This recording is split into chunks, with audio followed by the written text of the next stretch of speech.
Try listening to that and going down a dark hallway in the middle of the night. I doubt you'll make it to the bathroom. Anyway, hi YouTube, and welcome to a Let's Play on A Nightmare on Elm Street for the Nintendo. We all know who Freddy Krueger is, right? How many of you have actually watched all 9 movies?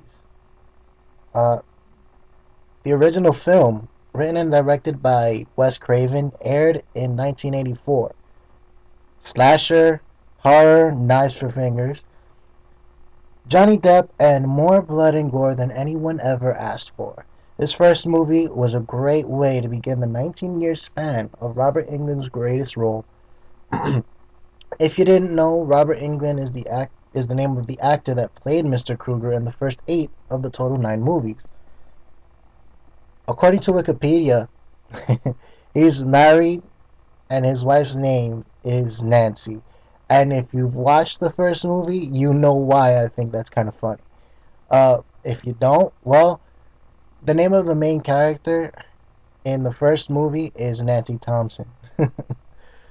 Anyway, here's some history. Freddy is originally sought after because he was found to be a child murderer where he kidnaps 20 children on Elm Street and brings them to this boiler room in an abandoned power plant where he murdered them.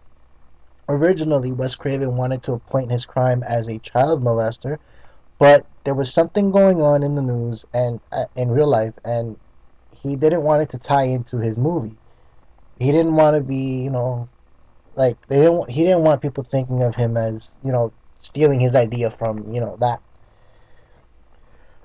It actually wasn't until Dream Child, the 5th movie in the series, that he was actually called a child molester. They never actually say it, but if you pause the movie at a certain point after Yvonne knocks the research that Mark's done out of his hands, uh, Alice, the main character, goes down to start helping Mark collect the papers, and she picks up one that has Amanda Krueger, that has an article of Amanda Krueger on it, and I think that one's talking about how her body was missing after she committed suicide or something. The paper after that, she puts it into a pile, and then the paper that she puts on top of that one is the one that says a child molester. I didn't read the whole thing, but if you look at it, it says child molester, not murderer, molester. Anyway, in the first movie, due to something going wrong in the paperwork after Freddy was arrested, he was set free. Because of that. The parents of the victims got pissed off and decided to torch the power plant where he worked, and he killed all these kids. Uh, okay, on to stuff about the game. This actual game, it's pretty fun to play. Kind of annoying because there's tons of enemies and it's the setup is kind of horrible. The mechanics is really bad. Apparently, according to some reviews, I didn't find it, but there's some difficulty as to there's some they state that the collision mechanics of the game is horrible. You miss when you should be hitting, you hit when you should be missing, or you get hit, which I guess is what pisses them off. I personally think these people don't know how to aim. um, Other than that, there's the life bar. There's no life bar. That pisses me off. I like to see how many times I've been hit, how many times I can get hit until I actually die. They start you off with 5 lives, and unless you've read up on the game, you don't know that you're only allowed to be hit 4 times per life. And of course, if you go into a pitfall or spikes or something, you die instantly. Anyway, this game is loosely based on the 3rd movie, A Nightmare on Elm Street, Dream Warriors, where there's a group of kids and they're like in the hospital or something. They're trying to get like group therapy or whatever. and these kids tend to have the ability to manipulate who they are in their dreams. So they get something called dream powers. One of them is able to become an acrobat. She runs up walls and she starts flipping and stuff, and she's cool. And then there's one child that has, I think, okay, this one kid's name is the only black guy in the movie. Just so you know. Yeah, this is old school. Only black guy. So anyway, his name is Kincaid. I want to know where they got that name from. But anyway, his ability is he becomes super strong. On a side note, there are two other games for A Nightmare on Elm Street. One was on the PC, and one I think is on the Sega Genesis or something like that, or MAME, or I don't know. But anyway, that game was very, very religiously following that movie. And they have Kincaid and Taryn, who's also in that movie, and Joey and blah blah blah blah blah. If you've seen the movie, you know their names. Um, anyway, the other character that they took his powers and put into this game.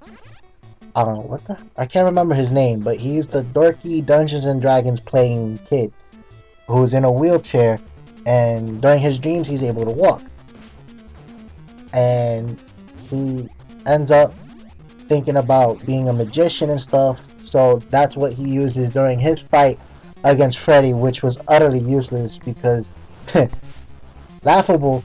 Freddy uses a wheelchair, throws it down a narrow hallway where this kid is, and it cuts up his legs, so now he can't walk. It isn't until he actually literally transforms into a magician where he can get back up, and he starts using his powers, and he utterly dies anyway. Sad, but true. The last one, which is the one you're looking at right now, is the ninja. The ninja, it wasn't in Dream Warriors. It was in Dream Master, which was the fourth movie in the series, where Alice, the main character, she goes to the next movie. She's dating this guy who is good at karate, which is where they got the idea for this. Anyway, other than that, this game is actually pretty fun. I mean, shoot, who doesn't want to become a butt-kicking ninja? Literally, I love this. I love the ninja. The ninja is actually able to jump, kick. You only have to hit one button. He jumps and he kicks. And when he kicks, if his foot touches an enemy, they die, and that is it. Game over for them. And even if they don't die, they kind of do this invincibility frame thing where you don't get hit if you continue to pass through them. As you saw with Freddy. With Freddy's head and hand and stuff. Anyway, by the way, that's Freddy's house. I think the address is 1428. Or 1437, or something like that. So, that's Freddy's house, the one where Nancy Thompson lives in the first movie. Anyway, let's see. Going on to what this game is based on. In the third movie, Nancy Thompson comes back with her father. As she starts talking to these kids, she becomes somebody who's kind of, I would say, obsessed with dreams and stuff like that, because that's what her career is in, and that's why she ends up with these kids. She starts talking to these kids, and it's later found out that in order to kill Freddy, you need to find his remains and bury them in quote-unquote hollow ground. So that's what she does. But the only way to find out where Freddy's remains are is to talk to one of the people that killed him. And the only person Nancy Thompson knows of is her father. So when she goes to find her father, he's drunk out of his mind, and he refuses to talk about it. Anyway, his remains are actually left in the trunk of a car in a junkyard, which is where they put the fourth level of this game. um, which you saw. This is actually the fifth, which kind of pisses me off because when you first start playing this game, you really don't know what the hell the mechanics are. You don't know what's going on, and pretty much you're SOL. You're SOL at first because the first three houses are completely random. You have to find you have to find and enter one of the first three houses on the left side of the outside screen. You don't know which one it is, and there's no way to indicate what it is. Open doors or closed, it doesn't matter. It's completely random. Once you find it, you go through, you kill the boss, then you're brought back outside the house, and then you gotta go and find one of the other houses, which is open. And once again, you don't know. And so on and so forth for the third one. But after the third one, the house, it's pretty much the same. It's the fourth place you gotta go to is always the junkyard. The fifth is the cemetery. The sixth is Freddy's house. And the seventh is the school.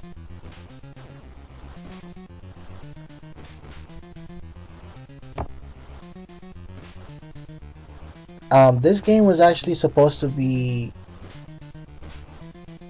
a game where you played Freddy Krueger, not the teenagers. Um, I mean, back in the day, at that time in 1989 when this game came out, I don't think that game would have done very well. I mean, this game didn't even do very well. They didn't do good with this game at all. I mean, look at what I'm fighting. I'm fighting Freddy's head with bed sheets coming out of his neck, and he's spewing out literally classic old school bed sheet ghosts.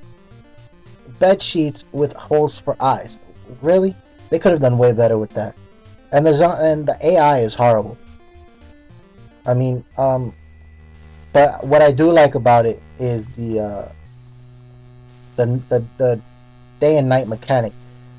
Not day and night, but awake and asleep mechanic. Where if you're asleep, eventually there's a timer counting down, which you can't see on screen, but eventually you'll start hearing 1, 2, Freddy's coming for you. You'll hear that song, but in 8-bit version, which is freaking religiously close to the original 1, 2, Freddy's coming for you song. And once it finishes, and I've actually sat down and I listened to the song while I was playing the game, and I'm like, okay, when it finally came up, because it doesn't come up until really late in the game, because I was playing that well. The song goes up to 12. And by that I mean when you sing the song, and you finish at 9:10, everyone never sleep again, it goes one more again. It does the whole thing again.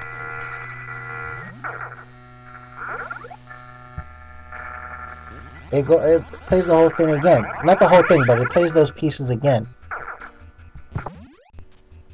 So let's talk about Freddy's deaths and resurrections, which are, in my opinion, completely lame. In the first movie, he kind of just fades away as he tries to slash at Nancy. Um, Resurrecting from that is quite easy. He doesn't even die. In the second movie, he's burned off of his initial victim, which is the main character. What Freddy did was possess him, and he was able to walk around in the real world, not in the dream world. Possessing him, he ended up having to be burnt off of the guy. Now, okay, how do you come back from a burning? You know, I mean, how does Freddy come back in the first place? You know, in the third movie, Freddy pretty much dies after death. He dies by proper burial. That makes complete sense. Nancy's father and the other doctor in the movie, the male one, go to find the remains of Freddy, and right there in the junkyard, and pretty much dig him a shallow grave, literally, and end up having to fight the skeleton, and then the doctor pushes him in, and then throws holy water on him and touches him with the crucifix, which hurts him, and then forces him to spin around and fade away. Here I'm going to stop the commentary for a little bit because Freddy's Coming For You song is coming up, and I wanted you guys to try and hear and count, okay?